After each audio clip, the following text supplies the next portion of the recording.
Hi, I'm Tony Bray from Jazz Apps Mobile. In this video, I want to talk about the interjection of half steps as used in bebop lines. Typically, bebop solos will consist of eighth notes.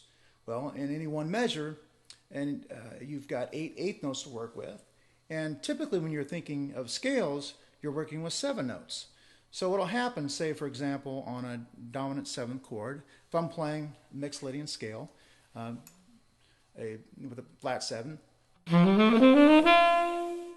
I'm basically ending up on the root in the last 8th note of the bar.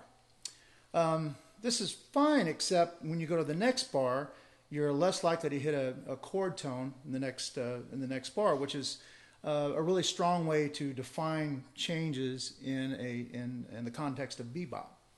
So one simple solution is to add an extra note, so you get an even 8 notes for any one bar. And the most common place you'll find this added half step is between the 7ths. You'll play the flat 7th, you'll play the regular 7th, and the root, usually in passing. In a lot of the schools and say the Abersol camps and David Baker's books, they often refer this to as the bebop scale, and it sounds like this.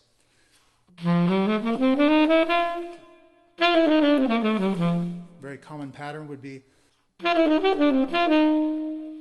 probably heard that before. Well, let's see what it sounds like over a static dominant 7th chord. You can hear it in context here. This is concert F.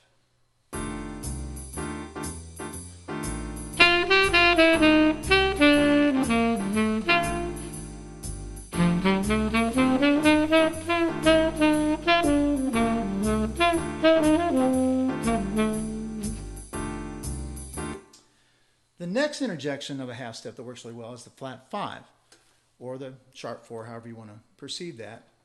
And it can often be played on its own. Kind of gives it a kind of a bluesy flavor. In context,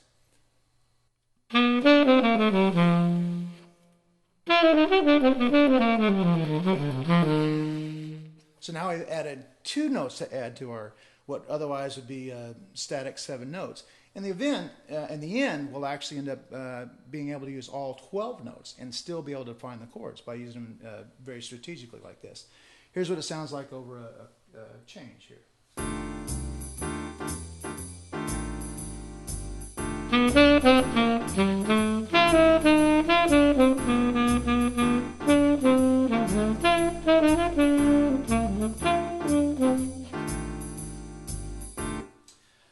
Next half step we can drop in is actually we can use both thirds and a dominant. In this particular sequence, we can play the third going up to the minor third going to the regular third.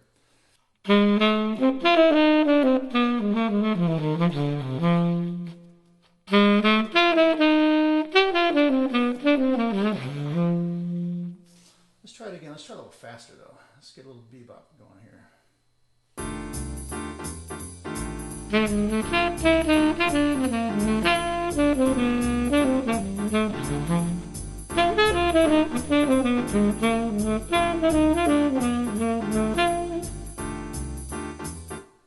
Okay, that leaves us just a few notes. Our flat 9 and the flat 6, we can also kind of use those in passing to add those in too.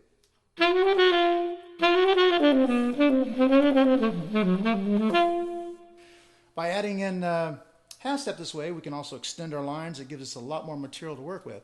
And if you sit and analyze solos by great bebop artists, you look at Dizzy Gillespie solos or Bird solos, you can look at the transcriptions and often wonder what seems to be a non-chord tone sounding great in what they're doing. And this is kind of the idea of, how you can interpret what they were doing these days.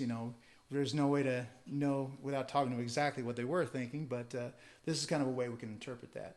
And this is a little faster. We'll use all 12 notes of the chromatic scale in the context of bebop.